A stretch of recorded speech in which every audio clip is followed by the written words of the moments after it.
అందరికీ నమస్కారం. జై శ్రీకృష్ణ ఛానల్‌కు స్వాగతం. ఈరోజు క్షీరాబ్ది ద్వాదశి. పరమ పవిత్రమైనటువంటి ఈ రోజున తప్పకుండా వినవలసినటువంటి కథలను విని శ్రీ మహావిష్ణువు యొక్క అనుగ్రహాన్ని పొందుదాం. కార్తీక మాసమున కార్తీక ద్వాదశి వ్రతమును ఆచరించి శాలగ్రామం యొక్క మహిమల గురించి తప్పకుండా వినాలంటూ వశిష్ఠ మహాముని జనక మహారాజుకు వివరిస్తారు.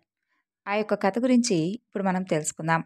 కార్తీక ద్వాదశి నాడు ఉదయాన్నే లేచి కాలకృత్యాలు తీర్చుకొని నదికి వెళ్ళి స్నానం చేసి ఆచమనం చేసుకోవాలి. తరువాత శక్తి కొలది బ్రాహ్మణులకు దానమిచ్చి ఆ రోజంతా కూడా ఉపవాసం ఉండి సాయంకాలం శివాలయానికి కానీ విష్ణాలయానికి కానీ వెళ్ళి భగవంతుని పూజించి నక్షత్ర దర్శనం చేసుకుని తరువాత భుజించాలి.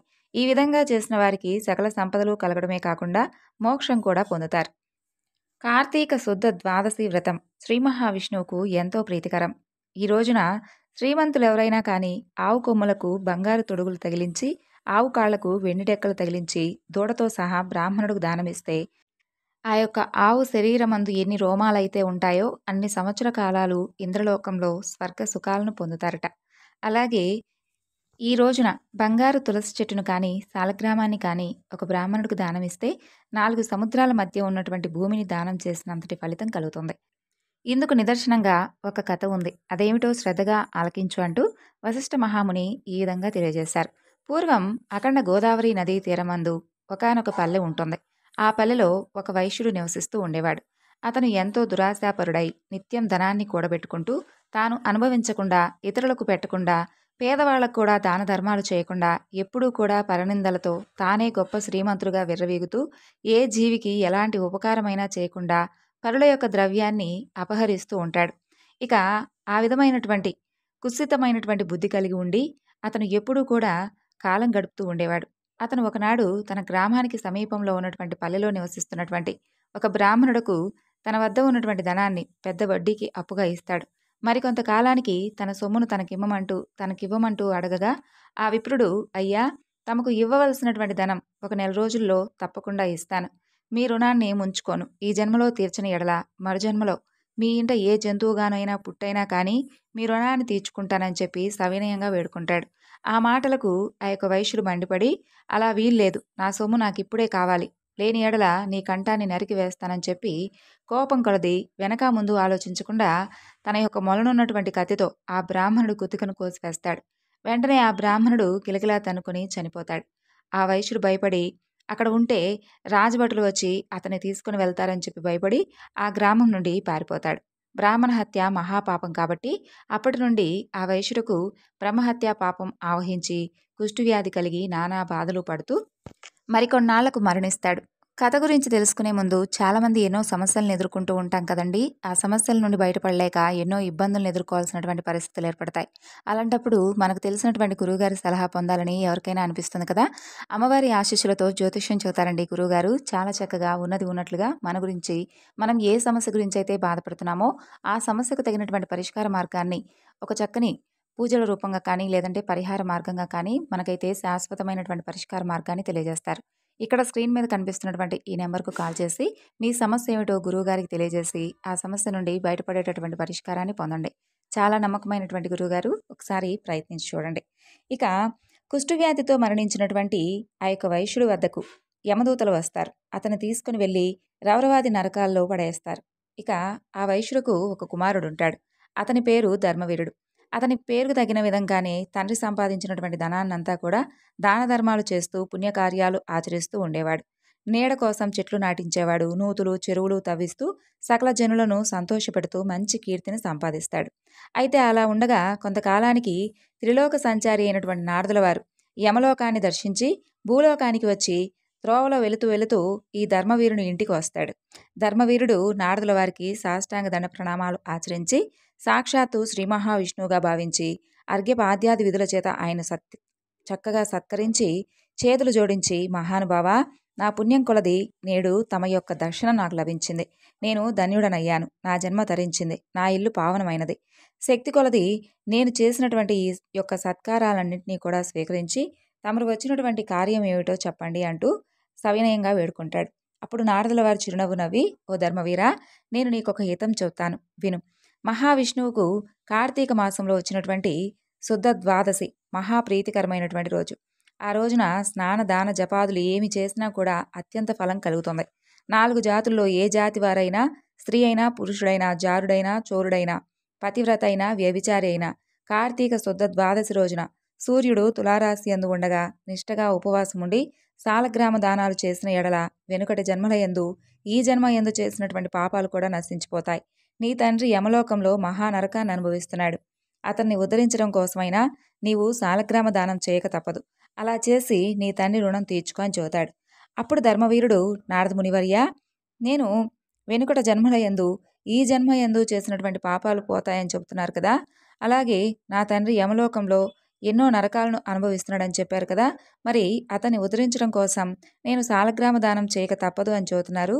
మరి నేను ఏదైనా కానీ ఇప్పటి వరకు గోదానం, భూదానం, హిరణ్యదానం అన్ని దానాలు చేస్తున్నాను. అటువంటి దానాలు చేయగా నా తండ్రికి మోక్షం కలగనప్పుడు మరి ఈ సాలగ్రామం అనేటటువంటి జాతిని దానం చేసినంత మాత్రాన ఆయన ఏ విధంగా ఉద్ధరింపబడతాడు చెప్పండి? నాకు అనుమానం కలుగుతుంది. దీనివలన ఆకలిగా ఉన్నవాడి ఆకలి తీరుతుందా? దాహంగా ఉన్నవాడికి ఏమైనా దాహం తీరుతుందా? కాదు కదా. మరి నేను ఈ యొక్క సాలగ్రామ దానం ఏమాత్రం చేయనని చెప్పి కొంచెం కటువుగా చెబుతాడు. ధర్మవీరుని యొక్క అవివేకానికి విచారించి, వైశ్యుడా, సాలగ్రామాన్ని శిలామాత్రంగా ఆలోచించావా? అది శిల కాదు, శ్రీహరి యొక్క రూపం. అన్ని దానాల కంటే సాలగ్రామ దానం చేస్తే అందుకు వచ్చేటటువంటి కలిగే ఫలితం చాలా గొప్పది. నీ తండ్రిని నరకబాధ నుండి విముక్తిని గావించాలని చెప్పి ఈ విధమైనటువంటి దానం తప్ప మరొక మార్గం లేదని చెప్పి నేను నీకు హితం చెప్పాలని వచ్చాను. ఇక నీ ఇష్టం అంటూ అక్కడి నుండి నారదుల వారు వెళ్ళిపోతారు. ధర్మవీరుడు ధనబలం కలవాడై దాన సామర్థ్యం కలిగి ఉన్నప్పటికీ కూడా సాలగ్రామ దానం చేయలేదు. కొంతకాలానికి అతను చనిపోతాడు.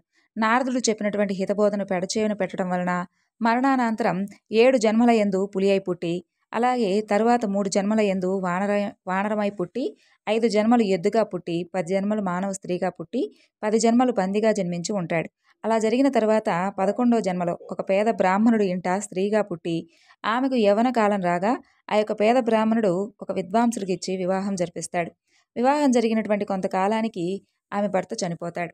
అయితే చిన్నతనమందే ఆమెకు అష్ట కష్టాలు సంభవించినందువలన తల్లిదండ్రులు, బంధుమిత్రులు ఆమెను చూసి చాలా బాధపడుతూ ఉండేవారు. ఇక తండ్రి ఆమెకు ఈ యొక్క విపత్తు ఏ విధంగా కలిగిందో అని చెప్పి తన యొక్క దివ్య దృష్టితో తెలుసుకొని వెంటనే ఆమె చేత సాలగ్రామ దానం చేయించి చక్కగా బాల వైధవ్యానికి కారణమైనటువంటి పూర్వజన్మ పాపం నశించుగాక అని చెప్పించి సాలగ్రామ దాన ఫలాన్ని దారపోస్తాడు. ఇక సాలగ్రామ దాన ఫలంతో ఆమె భర్త జీవిస్తాడు. తరువాత ఆ యొక్క నూతన దంపతులు చిరకాలము సకల సౌఖ్యములతో జీవించి జన్మాంతరమున స్వర్గానికి చేరుకున్నారు. మరికొంతకాలానికి ఆ యొక్క బ్రాహ్మణ పుత్రిక మరొక బ్రాహ్మణుడు ఇంట కుమారుడుగా పుట్టి నిత్యము కూడా సాలగ్రామ దానం చేస్తూ ముక్తి పొందింది. కాబట్టి ఓ జనక మహారాజా, కార్తీక శుద్ధ ద్వాదశి రోజున సాలగ్రామ దానం చేసినటువంటి దాన ఫలితం ఇంత అని చెప్పడం శక్యం కాదు. పాండవులు రాజ్యం పోగొట్టుకుని ద్వైతవనంలో ఉన్న సమయంలో అక్కడికి వచ్చినటువంటి వ్యాస మహర్షికి సకల ఉపచారాలు చేస్తారు. మనుషుల యొక్క ధర్మబద్ధమైనటువంటి కోరికలు ఏ ఉపాయంతో సిద్ధిస్తాయో సెలవీయండి అని చెప్పి వ్యాస మహర్షిని అడుగుతారు పాండవులు. అప్పుడు వ్యాస మహర్షి 2 వ్రతాలను వారికి సూచిస్తారు. వాటిలో మొదటిది క్షీరాబ్ది ద్వాదశి వ్రతం, రెండవది క్షీరాబ్ది శయన వ్రతం. కార్తీక మాసంలో పౌర్ణమికి ముందు వచ్చేటటువంటి ద్వాదశి రోజు క్షీరాబ్ది ద్వాదశి వ్రతం చేస్తారు. ఆ వ్రతం గురించి వ్యాస మహర్షుల వారు ఈ విధంగా చెబుతారు. యోగ నిద్రలో ఉండేటటువంటి శ్రీ మహావిష్ణువు కార్తీక శుద్ధ ద్వాదశి రోజు సూర్యాస్తమయం తర్వాత పాలసముద్రం నుండి నిద్రలేచి శ్రీ మహాలక్ష్మి సమేతంగా దేవతలు, మునుల సమేతంగా బృందావనానికి వస్తారు.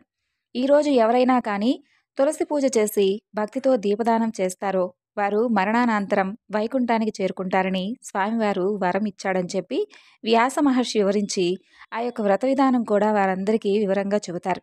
ఏకాదశి రోజు ఉపవాసం చేసి ద్వాదశి రోజు సూర్యాస్తమయ సమయానికి తులసి కోట దగ్గర శుభ్రం చేసి ముగ్గు పెట్టి అందంగా అలంకరించి తులసి మొక్కలోనే ఉసిరి మొక్కను లేదంటే కొమ్మను ఉంచి తర్వాత లక్ష్మీ సమేతుడైనటువంటి శ్రీ మహావిష్ణువును భక్తితో సర్వోపచారాలు చేసి స్వామివారికి నైవేద్యం సమర్పించాలి. ఆ తరువాత కన్నుల పండుగగా దీపాలను వెలిగించి తులసి సహిత లక్ష్మీనారాయణ స్వామివారి మహత్యం, దీపదాన ఫలితం విని బ్రాహ్మణులకు శక్తి కొలది తాంబూలాన్ని సమర్పించుకోవాలి. ఈ కార్తీక శుద్ధ ద్వాదశి రోజు తులసి కోట దగ్గర దీపదానం చేయాలి. ఓ దీపంలో దానంగా ఇస్తే సకల పాపాలు నశించిపోతాయి. భక్తితో ఓ ఒత్తి వేస్తే బుద్ధిశాలి అవుతారు. 4 ఒత్తులు వేస్తే రాజు అవుతారు. 10 ఒత్తులు విష్ణు సాయుధ్యం పొందుతారు. 1000 ఒత్తులు వేసి చేస్తే వైకుంఠ ప్రాప్తి లభిస్తుంది. దానం చేసేటటువంటి దీపంలో ఆవు నేతిని వెయ్యాలి. కార్తీక మాసంలో తులసి పూజ చేసేవారు ఉత్తమ లోకాలను పొందుతారు. ఉత్తాన ద్వాదశి రోజు కూడా తులసి పూజ చేయని వారు కోటి జన్మలు చండాలురై పుడతారట. తులసి మొక్కను వేసి పెంచినవారు దానికి ఎన్ని వేళ్లు ఉంటాయో అన్ని యుగాలు విష్ణులోకంలో ఉండేటటువంటి అదృష్టాన్ని పొందుతారు ఈరోజు తులసి పూజ చేసేవారు. తులసీ దళం కలిసినటువంటి నీటిలో స్నానం ఆచరించే వారి పాపాలు కూడా పటాపంచలవుతాయి. తులసి ఉన్న చోట అకాల మృత్యువు అసలు ఏమాత్రం కూడా దరిచేరేటటువంటి అవకాశమే లేదు. పూర్వకాలంలో కాశ్మీర దేశంలో హరిమేధ సుమేధ అనేటటువంటి 2 బ్రాహ్మణులు తీర్థయాత్ర చేస్తూ ఒకచోట తులసి తోట చూస్తారు. వెంటనే సుమేధుడు భక్తితో ప్రదక్షిణ చేస్తాడు. అది చూసినటువంటి హరిమేధుడు ఎందుకు అని అడుగుతాడు. అయితే ఎందుకు ఈ విధంగా ప్రదక్షిణ చేస్తావని అడిగినప్పుడు అతను ఈ విధంగా చెబుతాడు సుమేధుడు. దేవతలు రాక్షసులు క్షీరసాగర మథనం చేసినప్పుడు జన్మించినటువంటి ఎన్నో పుణ్య వస్తువుల్లో తులసి కూడా ఒకటి. తులసి అంటే శ్రీ మహావిష్ణువుకు ఎంతో ప్రత్యేకం. అందుకే తులసికి నమస్కరిస్తే సాక్షాత్తు శ్రీమన్నారాయణుని నమస్కరించినట్లే అని చెబుతాడు సుమేధుడు. ఈ కథ పూర్తయిన వెంటనే వాళ్ళు కూర్చున్నటువంటి చెట్టు రెండుగా చీలిపోయి అందులో నుండి 2 పురుషులు బయటకొస్తారు. తాము దేవలోకానికి చెందినవారమని చెప్పి అప్సరసలతో భోగంలో ఉంటూ రోమస మహామునికి తపోభంగం చేశామని, ఆ యొక్క శాప ఫలితంగా ఈ చెట్టు త్వరలో రాక్షసులుగా ఉన్నాము. ఇప్పుడు మీరు చెప్పినటువంటి తులసి కథ విన్నాక శాప విమోచనం పొందామని చెప్పి వారు తిరిగి దేవలోకానికి వెళ్ళిపోతారు. క్షీరాబ్ది ద్వాదశి రోజు తప్పకుండా ఈ కథను వినవారికి సర్వపాపాలు నశిస్తాయంటూ ధర్మరాజుకు వివరిస్తాడు వ్యాస మహర్షి. అలాగే ఈరోజు ద్వాదశి వ్రతాన్ని భక్తి శ్రద్ధలతో ఆచరించినటువంటి పరమ విష్ణు భక్తుడైనటువంటి అంబరీషుని యొక్క వృత్తాంతం గురించి కూడా తప్పకుండా వినాలి. పూర్వం అంబరీషుడు అనేటటువంటి ఒక మహారాజు ఉండేవాడు. అతను నాభాగుడి కుమారుడు, పరమ భాగవతోత్తముడు, విష్ణు భక్తుడు. అంబరీషుడు 7 దీవుల భూమండలం అంతా కూడా చక్కగా యావత్తు పరిపాలిస్తూ ఆనందంగా ఉండేవాడు. లెక్కలేనంత సిరి సంపదలతో తోలతూగుతూ ఉండేవాడు. దుర్లభమైనటువంటి సిరి సంపదలను ఒక కళగా భావించినటువంటి మహాభాగవతుడు. ఇక భగవంతుడైనటువంటి శ్రీ మహావిష్ణు అంటే అతనికి ఎనలేనటువంటి భక్తి. భగవంతుని భక్తులన్నా కూడా ప్రాణ సమానంగా చూసేవాడు అంబరీషుడు. తన మనసు ఎప్పుడూ కూడా శ్రీహరి పాదపద్మములపైన లగ్నం చేసి ఉంచేవాడు. తన నాలుకను శ్రీహరి గుణకీర్తనకే వినియోగించేవాడు. ఇక తన చేతులను శ్రీహరిని అర్చించేందుకే ఎక్కువగా ఉపయోగిస్తూ ఉండేవాడు. అలాగే శ్రీహరి భక్తుల స్పర్శ కోసమే తన శరీరం వినియోగించేవాడు. తన నేత్రాలు శ్రీహరిని చూసేందుకోసమే ఉపయోగించేవాడు. ఇక తన పాదాలు శ్రీహరి క్షేత్రాలను దర్శించుట కోసమే ఉపయోగించేవాడు. తన యొక్క శిరస్సు శ్రీహరి పాద పద్మాలకు మొక్కడానికే వినియోగించేవాడు. శ్రీహరే ప్రభు, తాను దాసుడు అనేటటువంటి భావంతో ప్రవర్తిస్తూ ఉండేవాడు. పుష్పాలు, గంధము శ్రీహరిని సేవించుట కోసమే వినియోగిస్తూ ఉండేవాడు. తన కర్మలన్నీ కూడా శ్రీహరికే సమర్పించాడు. కోరికలు లేకుండా కర్మలను ఆచరించాడు. శ్రీహరి భక్తులైనటువంటి బ్రాహ్మణులు ఏ విధంగా చెబితే ఆ విధంగా తన యొక్క రాజ్యాన్ని పరిపాలిస్తూ ఉండేవాడు ఈ అంబరీషుడు. సరస్వతీ నది ఒడ్డున అశ్వమేధ యజ్ఞం చేస్తాడు. ఆ యజ్ఞానికి ఆధ్వర్యులుగా వశిష్ఠుడు, అసితుడు, గౌతముడు ఇలా మొదలైనటువంటి మహా ఋషులందరూ కూడా అక్కడకు వస్తారు. పరిపూర్ణంగా భూరి దక్షిణాలతో యాగాన్ని పూర్తి చేస్తాడు. యజ్ఞాధిపతి అయినటువంటి శ్రీపతిని అంబరీషుడు ఎంతో చక్కగా ఆరాధిస్తాడు. పండితులు, ఋత్విజులు అలాగే దేవతలను తలపించే విధంగా వస్త్రధారణ చేసి ఆ యొక్క యజ్ఞానికి వస్తారు. యజ్ఞాన్ని కనులారా తిలకిస్తారు. ఆ సమయంలో వారు కూడా చూసేందుకు దేవతల్లా భాసిస్తారు. అంబరీషుని రాజ్యంలో ప్రజలందరూ కూడా ఆదిపురుషుడైనటువంటి శ్రీహరి చరిత్రలే వింటూ అతని కథలే గానం చేస్తూ ఉండేవారు. అందువలన దేవతలకు ప్రియమైనటువంటి స్వర్గలోకాన్ని కూడా ఆ ప్రజలు కోరరు.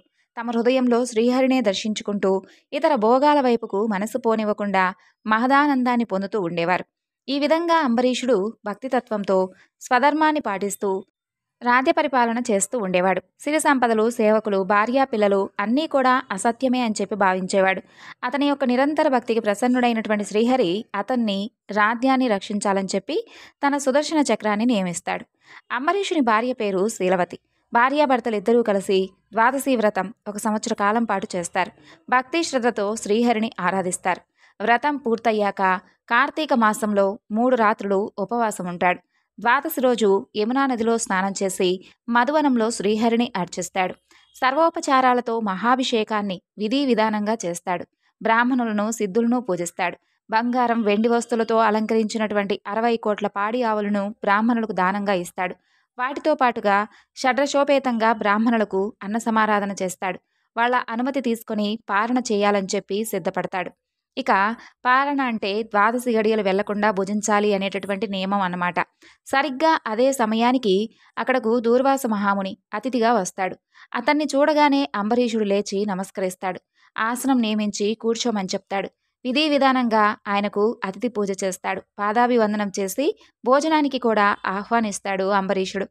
అంబరీషుని ఆహ్వానానికి దూర్వాసుడు అంగీకరించి మాధ్యానిక నిత్య కర్మలను ఆచరించి వస్తానని చెప్పి యమునా నదికి వెళ్తాడు. పరబ్రహ్మను ధ్యానిస్తూ స్నానంలోనే నిమగ్నమై ఉండిపోతాడు దూర్వాసుడు. ఇక అంబరీషుడు ఆ మహర్షి కోసం ఎదురు చూస్తూనే ఉంటాడు. అప్పటికింకా కేవలం ఒక ముహూర్త కాలమే ద్వాదశి గడియలు ఉంటాయి. ద్వాదశి తిథి దాటకుండానే పాలన పూర్తి కావాలి. ఇక్కడ చూస్తే దూర్వాసుడు ఇంకా రాలేదు. ఏం చెయ్యాలి అనుకొని ధర్మ సందేహంలో పడతాడు అంబరీషుడు. ద్వాదశి తిథి దాటిపోతే ఇంతవరకు అతను చేసినటువంటి ద్వాదశి వ్రతం అంతా కూడా చెడిపోతుంది కదా. అలాగే అతిథిని విడిచిపెట్టి భోజనం చేయడం అధర్మం అవుతుంది. మరిప్పుడు ఏం చెయ్యాలో చెప్పమంటూ అక్కడ ఉన్నటువంటి కొంతమంది బ్రాహ్మణులను అడుగుతాడు అంబరీషుడు. అతిథిని విడిచి భోజనం చెయ్యాలా, ద్వాదశి గడియలు అయిపోయాక భోజనం చెయ్యాలా? రెండూ దోషాలే అవుతాయి. ఇప్పుడేం చేస్తే పాపం రాకుండా ఉంటుందో చెప్పండి అని అడుగుతాడు. నీళ్లు తాగితే భోజనం చేసినట్లు అవుతుంది, చెయ్యనట్లు అవుతుంది అని వేదవచనంలో ఉంది. అందువలన నీళ్లు తాగి వ్రతం పూర్తి చేస్తానని అంటాడు అంబరీషుడు. అలా బ్రాహ్మణుల యొక్క అనుమతిని తీసుకొని శ్రీహరిని ధ్యానించి నీళ్లు మాత్రం తాగి పారణ పూర్తి చేస్తాడు. తర్వాత దూర్వాసముని కోసం ఎదురు చూస్తూ కూర్చుంటాడు అంబరీషుడు. స్నానాది మాధ్యానిక నిత్యకర్మలను అనుష్ఠించుకొని యమునా నది నుండి దూర్వాస మహాముని తిరిగి వస్తాడు. అంబరీషుడు ఎదురెళ్లి స్వాగతిస్తాడు. ఇక దూర్వాస మహాముని అంబరీషుని చూడటంతో పారణ పూర్తి చేశాడని చెప్పి తన యొక్క దివ్య దృష్టితో తెలుసుకుంటాడు. అప్పటికే ఆకలితో నకనకలాడుతూ ఉంటాడు దూర్వాస మహాముని. దాంతో అంబరీషుడు పారణ పూర్తి చేశాడని తెలియడంతో రుద్రుడైపోతాడు. అంబరీషుడు ఒక పక్క వణికిపోతూ ఉంటాడు. చేతులు జోడించి నిల్చొని అలా చూస్తూ ఉంటాడు. అలా చేతులు జోడించి నిల్చున్నటువంటి అంబరీషుణ్ణి మహాకోపంతో చూస్తూ ఉంటాడు దూర్వాసుడు. ఇక అందరినీ చూస్తూ ఈ విధంగా పలుకుతాడు. వినండి, ఈ క్రూరుడు ధనమదం చేత ఉన్నాడు. భగవంతుడిపై ఇసుమంత భక్తి కూడా ఇతనికి లేదు. మహాత్ముడని చెప్పి విర్రవీగుతున్నాడు. ధర్మాన్ని కాపాడవలసినటువంటి రాజే ధర్మాన్ని నాశనం చేశాడు. నేను అతిథిగా వచ్చాను. నన్ను భోజనానికి ఆహ్వానించాడు. నాకు భోజనం పెట్టకుండానే తాను తిన్నాడు. చూడు అంబరీష, నువ్వు చేసినటువంటి ఈ యొక్క అధర్మ కార్యానికి ఫలితం ఇప్పుడే అనుభవిస్తావంటూ రుద్రుడైపోతాడు అంబరీషుడు. తన జటలో నుండి ఒక జడబాయ ఊడదీస్తాడు. అందులో నుండి కృత్య పుడుతుంది.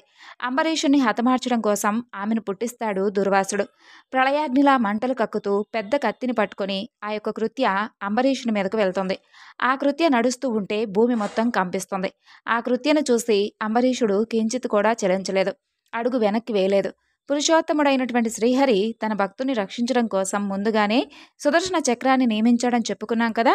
ఆ సుదర్శన చక్రం దూసుకొని వచ్చి దూర్వాసుడు ప్రయోగించినటువంటి కృత్యను బూడిద చేసేస్తుంది. అక్కడితో ఆ యొక్క సుదర్శన చక్రం ఏమాత్రం ఆగదు. దూర్వాసుడి మీదకి తిరగబడుతుంది. తాను ప్రయోగించినటువంటి కృత్యను బూడిద చేసి ఆ సుదర్శన చక్రం తన మీదకు రావడం చూస్తాడు దూర్వాసుడు. పంచి ఎగ్గొట్టి ప్రాణాలు అరచేత పట్టుకుని పరుగులు అందించుకుంటాడు. అయినా ఆ సుదర్శన చక్రం ఆ దూర్వాసుని వెంటపడి తరుముకుంటూ ఉంటుంది. సుదర్శన చక్రం అలా వెంటాడుతూనే ఉంటుంది. దూర్వాసుడు సుమేరు పర్వత గుహల్లోకి దూరటానికి ప్రయత్నిస్తాడు. అయినప్పటికీ కూడా ఆ చక్రం విడిచిపెట్టదు. అన్ని దిక్కులకు పరిగెడతాడు. భూమి, ఆకాశం, అధోలోకాలు, సముద్రాలు, లోకపాలకులు, అలాగే వారి యొక్క లోకాలు, స్వర్గం, ఊర్ధ్వలోకాలు, ఇలా అన్ని చోట్లకు కూడా పరిగెడతాడనమాట ఈ దూర్వాసుడు. అయితే ఎక్కడికి పరిగెత్తినప్పటికీ కూడా ఆ సుదర్శన చక్రం అతన్ని విడిచిపెట్టకుండా అతని వెంట పడుతూనే ఉంటుంది. ఎక్కడికి పడితే అక్కడికి నిప్పులు కక్కుకుంటూ అతన్ని వెంటాడుతూ ఉంటుంది. ఇక ఎక్కడికి వెళ్లాలో అర్థం కాలేదు దుర్వాసునికి. ఎవరూ కూడా రక్షించేవారు లేరు అతన్ని. నీరు గారిపోతాడు. నిశ్చేష్టుడై రక్షించు రక్షించు అంటూ మొదట బ్రహ్మ దగ్గరకు పరిగెడతాడు. ఓ బ్రహ్మదేవుడా, నీవు స్వయంభుడవు. ఈ తేజోవంతమైనటువంటి చక్రం నుండి నన్ను రక్షించు స్వామి అంటాడు. అప్పుడు బ్రహ్మదేవుడు, దూర్వాస, అది నా వల్ల అస్సలు కాని పని. నా యొక్క పూర్వార్థ పరార్థముల యొక్క ఆయువు పూర్తి కాగానే కాలాత్ముడైనటువంటి ఆ శ్రీహరి ఈ సృష్టిని సంహరిస్తాడు. విశ్వం నాశనం చేయడానికి సంకల్పిస్తాడు. కనురెప్ప పాటులో ఈ విశ్వం, నా బ్రహ్మలోకం అతనిలో లీనమైపోతాయి. దక్షుడు, భృగువు మొదలైనటువంటి ప్రజాపతులు, నేను, పరమేశ్వరుడు, దేవతలు అందరూ కూడా అతని ఆజ్ఞతో లోకహితం కోసం పనిచేస్తున్నాం. బ్రహ్మదేవుడు తన వల్ల కాదు అనడంతో కైలాసానికి పరమేశ్వరుడు దగ్గర కోసమై పరిగెడతాడు దూర్వాసుడు. ఇక అక్కడకు చేరుకున్నటువంటి దూర్వాసుడు పరమేశ్వరుని చూసి, స్వామి, నీవే నన్ను కాపాడాలి అంటూ మొరపెట్టుకుంటాడు. అప్పుడు పరమేశ్వరుడు కూడా ఇలాగే అంటాడు, దూర్వాస, శ్రీ మహావిష్ణువు యొక్క సుదర్శనాన్ని నేను అడ్డగించగలననుకుంటున్నావా? బ్రహ్మ, అనంతకోటి బ్రహ్మాండాలు, జీవకోట్లు అతను ఎన్నో సృష్టిస్తాడు తెలుసా. అతన్ని కాదని మేము ఏమీ చేయలేం. నేను సనత్కుమారుడు, నారదుడు, బ్రహ్మ, కపిలదేవుడు, దేవలుడు, ధర్ముడు, ఆసూరి, మరీచి ఇలా మొదలైన వారందరూ కూడా, సిద్ధేశ్వరుడు ఎవ్వరూ కూడా శ్రీహరి మాయను ఇప్పటికీ కూడా తెలుసుకోలేకపోతున్నాం. ఇది సుదర్శన చక్రం, శ్రీహరి ఆయుధం. మా వంటి వారికి కూడా కష్టతరమైనది. దానినే వెళ్ళి శరణు వేడుకో. నిన్ను శ్రీహరి తప్ప మరెవ్వరూ కూడా రక్షించలేరు. ఇంకెవ్వరూ కూడా నిన్ను రక్షించేటటువంటి ప్రయత్నం కూడా చేయలేరు అని చెబుతాడు. కైలాసం నుండి వైకుంఠానికి పరుగు తీస్తాడు దూర్వాసుడు. అక్కడ లక్ష్మీదేవితో కూడి ఉన్నటువంటి శ్రీహరిని వైకుంఠంలో చూస్తాడు. సుదర్శన చక్రం మంటల వేడికి మాడిపోతూ ఉన్నటువంటి ఈ దూర్వాసుడు వెళ్ళి శ్రీహరి పాదాల మీద పడతాడు. అచ్యుత, అనంత, కృష్ణ, ఇక నేను పరిగెత్తలేను స్వామి, తపించిపోతున్నాను. ఇప్పుడు నువ్వు తప్ప నాకు రక్షించేవారు లేరు. శరణు శరణు ప్రభు, విశ్వభావన, అపరాధం చేసేశాను, నన్ను రక్షించు. నీ ప్రభావం ఏమిటో తెలుసుకోలేకపోయాను. నీ యొక్క ప్రియభక్తుడి విషయంలో అపరాధం చేశాను, క్షమించు, నన్ను రక్షించు. నీ పేరు స్మరిస్తే చాలు స్వామి, నరక యాతనలు పడుతున్నటువంటి ప్రాణి కూడా రక్షింపబడుతుంది అని అంటాడు. అప్పుడు శ్రీహరి గంభీరమైనటువంటి స్వరంతో, దూర్వాస, నేను ఎప్పుడు కూడా భక్త పరాధీనుణ్ణే. నాకు స్వాతంత్రం ఏమీ లేదు. నా మనసు నా భక్తుల చేతుల్లో ఉంటుంది. నా భక్తులు నన్ను ప్రేమిస్తారు, నేను నా భక్తులను ప్రేమిస్తాను. నా భక్తులకు నేనొక్కడినే ఆధారం. అందువలన నా భక్తులను కాదని, నా లక్ష్మిని, చివరికి నన్ను నేను కూడా విడిచి ఉండలేను. భార్యాపుత్రులు, ఇల్లు వాకిళ్ళు, తల్లిదండ్రులు, ధన ప్రాణాలు, ఇహపరాలు ఇలా అన్నీ కూడా విడిచిపెట్టి కేవలం నేనేననుకొని నన్నే ఆశ్రయించినటువంటి నా భక్తులను నేను ఎప్పటికీ కూడా కలలో కూడా వదులుకోలేను. అసలు నువ్వు ఆ విధమైనటువంటి ఆలోచన ఎప్పుడూ కూడా చేయవద్దు. నా ప్రియభక్తులే నా హృదయం, నా భక్తుల హృదయమే నేను. నన్ను తప్ప ఇంక ఏమీ వారు ఎరగరు. వాళ్ళని తప్ప ఇక నేనేమీ కూడా ఎరగను. కాబట్టి ఓ దూర్వాస, నేనొక ఉపాయం చెబుతాను విను. ఏ అంబరీషున్నైతే అకారణంగా బాధించాలని చెప్పి ప్రయత్నించి నువ్వు యొక్క ఆపదను నెత్తిన వేసుకున్నావో, వెళ్ళి ఆ అంబరీషుడి దగ్గరికే వెళ్ళు. అతనే నిన్ను రక్షిస్తాడు. నిరాపరాధులైనటువంటి సాధువులను బాధ పెట్టే వారికి కష్టాలు తప్పవు. బ్రాహ్మణుడన్నవాడు విద్యను గడించాలి, తపస్సును చెయ్యాలి. అవే అతనికి పరమ కళ్యాణాన్ని కలిగిస్తాయి. ఇందులో సందేహం లేదు. అయితే బ్రాహ్మణుడు దుర్నీతిపరుడైతే మాత్రం అవే విపరీత ఫలాన్నిస్తాయి. వెళ్ళు, నీకంతా శుభం కలుగుతుంది. అంబరీషుణ్ణే శరణు వేడుకో, నీకు శాంతి లభిస్తుందని చెబుతాడు. అప్పుడు భగవంతుడు శ్రీహరి అలా చెప్పడంతోనే అక్కడ నుండి బయలుదేరి వెళ్తాడు దూర్వాసుడు. సుదర్శనం వెంటపడుతూనే ఉంటుంది. ఆ సుదర్శన చక్రమంటల్లో మాడిపోతూ దుఃఖిస్తూ వచ్చి అంబరీషుని పాదాల మీద పడతాడు. దూర్వాసుడంతటి మహర్షి తన పాదాలను పట్టుకోవడంతో సిగ్గుపడతాడు అంబరీషుడు. అతని హృదయం కరిగిపోతుంది. చటుక్కున లేస్తాడు. సుదర్శన చక్రాన్ని ఈ విధంగా స్తోత్రం చేస్తాడు అంబరీషుడు. ఓ సుదర్శన చక్రమా, నీవు తేజోవంతుడివి. నీవే సూర్యుడివి, నీవే చంద్రుడివి. భూమి, ఆకాశం, జలం, వాయువు, 5 తన్మాత్రాలు, సర్వేంద్రియాలు అన్నీ నీవే. శ్రీహరికి ప్రియమైనటువంటి ఆయుధానివి నీవు. 1000 అంచులు కలిగినటువంటి మహాచక్రానివి నీవు. నీకు నమస్కరిస్తున్నాను. సర్వాస్త్రాలను సంహరిస్తావు. పృథ్వీపతివి నీవు. ఓ సుదర్శనమా, ఈ బ్రాహ్మణుని రక్షించు, ఇతనికి శుభం చెయ్యి. ఇలా పలు విధాలుగా పదే పదే వేడుకుంటాడు అంబరీషుడు. నేను యజ్ఞాలు, యాగాలు మొదలైనటువంటి పుణ్యకర్మలను చేసిన వాడినైతే, బ్రాహ్మణ పరాయణుడినైతే, మంచి కులంలో జన్మించి ఉంటే దూర్వాసముని యొక్క దుఃఖం నుండి ఇప్పుడే విముక్తుడు కావాలి. సర్వగుణాశ్రయుడు, సర్వభూత బాంధవుడు అయినటువంటి శ్రీహరి, ఆ యొక్క శ్రీహరి ధర్మం వలన మా మీద నీవు ప్రసన్నుడవైతే ఈ యొక్క దూర్వాసముని దుఃఖం నుండి ఇప్పుడే విముక్తి కావాలి. అంబరీషుడు ఈ విధంగా స్తోత్రం చేయడంతో సుదర్శన చక్రం శాంతిస్తుంది. సుదర్శన చక్రం మంటల్లో నుండి విముక్తి పొందుతాడు దూర్వాసుడు. దూర్వాసుడు అంబరీషుడిని పదే పదే అభినందించి ఆశీర్వదిస్తాడు. రాజా, శ్రీహరి భక్తి మహిమను కళ్ళారా చూశాను. నేను నీకు అపకారమే తలపెట్టినప్పటికీ నీవు మాత్రం నాకు క్షేమమే చేస్తావు. నిజంగా నీవు భక్తవత్సలుడవు. శ్రీహరిని స్వాధీనం చేసుకున్న వారికి సాధ్యం కానిదంటూ ఏదీ లేదు. ఎవరి మంగళమైనటువంటి నామం విన్నంత మాత్రం చేతే పాపాలన్నీ కూడా పటాపంచలైపోతాయో, ఆ భగవంతుని యొక్క పాద పద్మాలు సేవించిన వారికి అసలు దుర్లభమైనదంటూ ఏదైనా ఉంటుందా? ఏదీ ఉండదు. కరుణాహృదయుడవు నీవు. నన్ను అనుగ్రహించావు. నా అపకారం లెక్క చేయకుండా నా ప్రాణాలను కూడా కాపాడావు అంటాడు దూర్వాసుడు. అప్పుడు దూర్వాసుడు పరిగెత్తడం ప్రారంభించినప్పటి నుండి తిరిగి వచ్చే వరకు భోజనం చేయకుండా ఉంటాడు అంబరీషుడు. దూర్వాసుడు తిరిగి వస్తాడనేటటువంటి నమ్మకంతో అంతవరకు ఇతను ఎదురు చూస్తూనే ఉంటాడు. సుదర్శన చక్రం శాంతించి తిరిగి వెళ్లే వరకు దూర్వాసుడి పాదాలు పట్టుకుని అతన్ని ఓదారుస్తాడు. తర్వాత షడ్రశోపేతంగా భోజనం పెడతాడు. అతిథి సత్కారాలన్నీ కూడా పూర్తి చేస్తాడు. తరువాత తృప్తి చెందుతాడు. అప్పుడు దూర్వాసుడు, రాజా, నువ్వు కూడా భోజనం చెయ్యి. పరమ భక్తుడవు నీవు. నీ దర్శనం వలన, నీ స్పర్శ వలన, నీతో మాట్లాడటం వలన, నీ యొక్క ఆతిథ్యం పొందడం వలన పరమానందం కలిగింది నాకు. స్వర్గలోకంలో దేవతా స్త్రీలందరూ కూడా నా చరిత్రను అలాగే నీ చరిత్రను పదే పదే గానం చేసుకుంటూ ఉంటారు. లోకంలో నీకు ఎంతో కీర్తి వస్తుంది. అలా అంబరీషుణ్ణి అనేక విధాలుగా మెచ్చుకొని అతని అనుమతిని పొంది ఆకాశ మార్గాన దూర్వాసుడు బ్రహ్మలోకానికి వెళ్ళిపోతాడు. సుదర్శన చక్రం వెంట తరిమి దూర్వాసుని ముల్లోకాలంతా కూడా తిప్పుతుంది. ఆ మహర్షి తిరిగి అంబరీషుడి దగ్గరకు వచ్చేసరికి సరిగ్గా 1 ఏడాది కాలం పడుతుంది. అంతవరకు కేవలం మంచినీళ్ళనే తాగుతూ ఉండిపోతాడు అంబరీషుడు. దూర్వాసుడు భోజనం చేసి వెళ్ళాక మిగిలినటువంటి పవిత్రమైనటువంటి ప్రసాదాన్ని భోజనంగా స్వీకరిస్తాడు అంబరీషుడు. తన వలన దూర్వాసుడు ఆపదల్లో చిక్కుకోవడం, ఆ తర్వాత మరలా తన వలనే ముక్తి పొందడం, ఇదంతా కూడా శ్రీహరి మహిమే అని చెప్పి తెలుసుకుంటాడు అంబరీషుడు. శ్రీహరిపై ఉండేటటువంటి భక్తి ముందు బ్రహ్మలోకం కూడా గడ్డిపోచా అనిపిస్తుంది అతనికి. వార్ధక్యం వచ్చాక అంబరీషుడు విష్ణు భక్తులైనటువంటి తమ కుమారులకు రాజ్యాన్ని అప్పగించి తపస్సు కోసమై అడవికి వెళ్ళిపోతాడు. శ్రీహరిని ధ్యానిస్తూ జనన మరణ సంసార చక్రం నుండి విముక్తుడవుతాడు అంబరీషుడు. పరమ భాగవతోత్తముడైనటువంటి ఈ యొక్క అంబరీషుని కథ ఈ యొక్క క్షీరాబ్ది ద్వాదశి నాడు తప్పకుండా చదవాలి. అలాగే కనీసం చదవకపోయినా వినాలి. చదివిన వారికి, విన్నవారికి ఆ శ్రీహరి కరుణా కటాక్ష వీక్షణలు కలుగుతాయి. హరిభక్తులవుతారు, మోక్షం పొందుతారు, ఇహపర సౌఖ్యాలను పొందుతారంటూ సాక్షాత్తు పరీక్షిత్ మహారాజుకు సుఖమహర్షి చెప్పగా దానిని సూత మహర్షుల వారు శౌనకాది మహామునులందరికీ కూడా వివరించి చెబుతాడు. ఇక ఈరోజు తప్పకుండా వినవలసినటువంటి కథల్లో తులసి మహత్యం ఒకటి, అలాగే తులసీదేవి వృత్తాంతం ఒకటి. పూర్వకాలంలో ధర్మధ్వజుడు, మాధవి అనే దంపతులకు ఒక శుభముహూర్తమున తులసి అనే ఒక పుత్రిక జన్మిస్తుంది.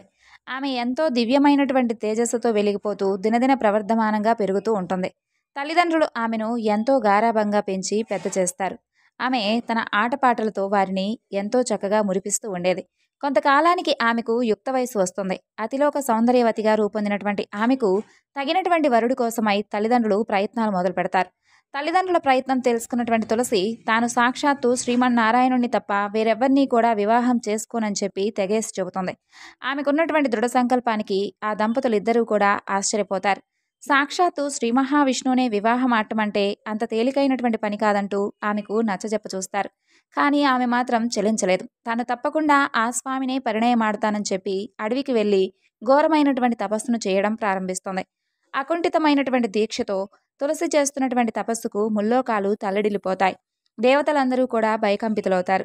వారందరూ బ్రహ్మదేవుని వద్దకు వెళ్ళి, స్వామి, భూలోకంలో తులసి చేస్తున్నటువంటి తపస్సు వలన సర్వలోకాలు కూడా కంపిస్తున్నాయి. తమరు దయతలచి అసలు ఆమె అభీష్టమేమిటో అడిగి ఆ కోరిక తీర్చి ఆమె తపస్సు విరమించే విధంగా చూడవలసింది అని వేడుకుంటారు. అప్పుడు బ్రహ్మదేవుడు తులసికి ప్రత్యక్షమై, తులసి, నీకేం వరం కావాలో కోరుకో, తప్పకుండా ప్రసాదిస్తానంటాడు. అప్పుడు తులసి బ్రహ్మదేవుడితో ఇలా అంటుంది, తండ్రి, సర్వలోకాలను సృష్టించే నీ దర్శనంతో నా జన్మ ధన్యమైంది. నాకు శ్రీమన్నారాయణుడే భర్త అయ్యే విధంగా అనుగ్రహించండి. శ్రీ మహావిష్ణువును తప్ప వేరెవరినీ కూడా నేను వివాహమాడను. కాబట్టి నా యందు దయ ఉంచి నన్ను కరుణించవలసింది అంటూ వేడుకుంటుంది. అప్పుడు బ్రహ్మదేవుడు ఆమె కోరిక త్వరలోనే నెరవేరుతుందని చెప్పి శ్రీ మహావిష్ణువు అంశతో శంఖచూడుడనేటటువంటి వరుడు జన్మించాడని, అతనే తులసిని వివాహం ఆడతాడని చెప్పి అంతర్ధానమవుతాడు. అలా బ్రహ్మదేవుడు వరమిచ్చినట్లుగా కొన్ని రోజుల్లోనే తులసి శంఖచూడుల వివాహం జరుగుతుంది. వారిద్దరూ కూడా సుఖంగా జీవించడం ప్రారంభిస్తారు. అయితే ఈ శంఖచూడుడు ఎన్నో దివ్యమైనటువంటి తపస్సులను ఆచరించి అనేక వరాలను పొంది ఇష్టం వచ్చినట్లుగా ప్రవర్తించడం మొదలు పెడతాడు. అప్పుడు దేవతలందరూ కూడా చేసేది లేక శ్రీహరి వద్దకు వెళ్ళి ఆ యొక్క పరబ్రహ్మమూర్తిని శంఖచూడుని బారి నుండి తమను రక్షించవలసిందిగా ప్రార్థిస్తారు. అప్పుడు దయామయుడైనటువంటి స్వామివారు వారితో ఇలా అంటాడు, ఓ దేవతలారా, మీ బాధ ఏమిటో నాకు అర్థమైంది. శంఖచూడు ఎన్నో దివ్యవరాలను సంపాదించి ఈ విధంగా మితిమీరినటువంటి గర్వంతో, అహంకారంతో ప్రవర్తిస్తున్నాడు కదూ. మిమ్మల్ని అందరినీ కూడా అనేక బాధలకు గురి చేస్తున్నాడు. అంతేనా? అతను త్వరలోనే తనువు చాలించి నాలో ఐక్యమయ్యే సమయం ఆసనమైంది. తులసి మరెవరో కాదు, సాక్షాత్తు నా ప్రియ సఖి అయినటువంటి శ్రీ మహాలక్ష్మి అంశ. శాపవశాన భూలోకంలో తులసిగా జన్మించింది. ఆమె ముందు ముందు యుగాలన్నింటిలో కూడా అన్ని లోకాలలోనూ అతి పవిత్రమైనటువంటి మొక్కగా జన్మించి అందరి చేత ఆరాధింపబడుతుంది. అనేక యుగాల పాటు ఆ విధంగా ఆరాధింపబడి చివరికి ప్రళయకాలంలో నన్ను చేరుతుంది. అయితే ప్రస్తుతం శంఖచూడుడు జన్మ చాలించి నాలో ఐక్యమొందాలంటే తులసికి పాతివ్రత్య భంగం జరగాలి. అది కూడా నేనే త్వరలో నిర్వర్తిస్తాను. అక్కడితో మీ కష్టాలన్నీ తొలగిపోతాయని చెబుతాడు. అలా శ్రీమన్నారాయణుల వారు చెప్పిన పిమ్మట దేవతలందరూ కూడా ధైర్యం తెచ్చుకొని వారి వారి లోకాలకు వెళ్ళిపోతారు. కొంతకాలానికి ఒకనాడు శంఖచూడుడు ఇంట్లో లేనటువంటి సమయంలో శ్రీహరి శంఖచూడుని రూపంలో ఇంటికి వస్తాడు. స్వామిని చూసినటువంటి తులసి తన భర్త శంఖచూడుడే అని అనుకుని స్వామితో కలిసి ఆనంద డోలికల్లో తేలియాడుతుంది. శ్రీ మహావిష్ణువు యొక్క సంగమంతో తులసి పాతివ్రత్య భంగం అవుతుంది.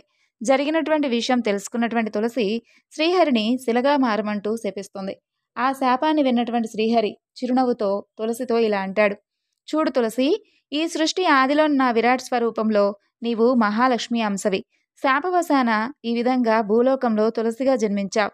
నన్ను ఎప్పుడూ కూడా విడిచిపెట్టి ఉండనని, నన్ను తప్ప మరెవరినీ కూడా వివాహం ఆడనంటూ ప్రతిజ్ఞ చేశావు. అందుకే నా అంశతో జన్మించినటువంటి శంఖచూడుడే నీకు భర్త అయ్యాడు. ఇక శంఖచూడుడు నాలో ఐక్యమయ్యే సమయం ఆసన్నమైంది. నీవు తులసిగా జన్మించినప్పటికీ నా ప్రియసఖివే కాబట్టి నా సంగమంతో నీకున్నటువంటి పాతివ్రత్యం ఏమీ భంగం కలగలేదు. నీ శాప ప్రభావాన నేను తప్పకుండా గండకీ నదిలో సాలగ్రామంగా శిలారూపాన్ని పొందుతాను. నీవు నన్ను దాచుకునేటటువంటి గండకీ నదివి కాగలవు. నన్ను సాలగ్రామ రూపంలో ఎవరైతే అర్చిస్తారో వారికి సర్వశుభాలు కలుగుతాయి. సాలగ్రామ ఆరాధన నాకు అత్యంత ప్రీతికరం కాగలదని చెబుతాడు. అప్పుడు శ్రీమన్నారాయణుల వారు చెప్పిన విధంగా శంఖచూడుడు ఆ స్వామిలో ఐక్యమొందుతాడు. తులసి మొక్కగా రూపాంతరం చెందుతుంది. సాక్షాత్తు శ్రీ మహాలక్ష్మి అంశ అయినటువంటి తులసి మొక్క ఎంతో మహిమాన్వితమైనది. తులసి ఆరాధనతో సర్వ సౌభాగ్యాలు లభిస్తాయి, సర్వ ఐశ్వర్యాలు సిద్ధిస్తాయి. ప్రాతకాలమునే నిద్రలేచిన వెంటనే తులసి మొక్కను దర్శిస్తే ముల్లోకమందలి పుణ్యతీర్థాలలో స్నానమాచరించినటువంటి ఫలితం దక్కుతుంది. ఎవరైతే ఉదయాన్నే తులసి మొక్కకు నమస్కరిస్తారో వారికి సాక్షాత్తు లక్ష్మీనారాయణులకు నమస్కరించిన ఫలితం దక్కుతుంది. తులసి మొక్క మొదలునందు సర్వతీర్థాలు, మధ్యభాగమున సర్వదేవతలు, అగ్రభాగాన సర్వవేదాలు ఉన్నాయని శాస్త్రం చెబుతుంది. అంతేకాదు, తులసి యొక్క అగ్రభాగంతో సాక్షాత్తు బ్రహ్మదేవుడు, మధ్యభాగంలో మహావిష్ణువు, కాండమునందు మహేశ్వరుడు, శాఖలలో అష్టదిక్పాలకులైనటువంటి ఇంద్రుడు, వరుణుడు, యముడు, అగ్ని, వాయువు, కుబేరుడు, నిరుతి, ఈశానుడు నివసిస్తారు. ఇక తులసి మహిమైతే అపారమైనది. తులసి మొక్క ఉన్న ఇంట్లో సర్వ సౌభాగ్యాలు ఉంటాయి, సర్వ ఐశ్వర్యాలు సమకూరుతాయి. అలాగే తులసి దళాలతో ఎవరైతే ప్రతిరోజు కూడా శ్రీహరిని పూజిస్తూ ఉంటారో వారికి సర్వ పాపాలు తొలగిపోతాయి. తులసి దళాలను రోజు ఉదయం పూజా సమయంలో మాత్రమే కొయ్యాలి. మిగిలిన ఏ వేళల యందు తులసి దళాలను తుంచకూడదు. తులసి దళాలను పురుషులు మాత్రమే తుంచాలి, స్త్రీలు కొయ్యకూడదు. మంగళ, బుధ, శుక్రవారాలలో తులసిని తుంచకూడదు. అమావాస్య, పౌర్ణమి తిథుల యందు, గ్రహణ సమయమందు, సంక్రమణ సమయముల యందు తులసి పత్రాలు కొయ్యకూడదు. తులసిని స్త్రీలు తలలో ధరించకూడదు. అతి పవిత్రమైనటువంటి తులసి సాక్షాత్తు మహాలక్ష్మి అవతారం కాబట్టి తులసి దళాలను శ్రీహరి పాదాల వద్దే ఉంచాలి, కానీ తలపై పెట్టకూడదు. ఇలా తులసికి ప్రతిరోజు కూడా నమస్కరించడం వలన సంతాన ప్రాప్తి, రోగ నివారణ, దాస్య విముక్తి, సంఘంలో గౌరవం కలుగుతాయి. అలాగే తులసికి ఉన్నటువంటి పేర్లలో తులసి, బృంద, బృందావని, విశ్వపూజిత, విశ్వపావని, పుష్పసార, నందిని, తులసి, కృష్ణ సేవిత అనేటటువంటి ఈ తులసి నామాష్టకాన్ని ప్రతినిత్యము కూడా ఎవరైతే పఠిస్తారో అలా పఠించిన వారికి అశ్వమేధ యాగం చేసినటువంటి పుణ్యం లభిస్తుంది. ఈరోజు తప్పకుండా ఈ యొక్క నామాలను తప్పకుండా పఠించాలి. ఉదయం లేవగానే శ్రీహరిని, తులసిని ఎవరైతే స్మరిస్తారో వారికి సర్వ సంపదలు లభిస్తాయి, ఎన్నో జన్మల పాపాలు నశిస్తాయి, సర్వ సౌభాగ్యాలు కలుగుతాయి, ఎటువంటి ఆపద దరిచేరదు. రోజంతా అన్ని పనుల్లోనూ విజయం చేకూరుతుంది. నమస్తులసి కళ్యాణి నమో విష్ణుప్రియే శుభే నమో మోక్షప్రదే దేవి నమస్తే మంగళప్రదే. సమస్త సౌభాగ్యాలను ప్రసాదించే తులసిమాత నీకివే మా నమస్కారములు. ఓ విష్ణుప్రియ నీకివే మా ప్రణామములు.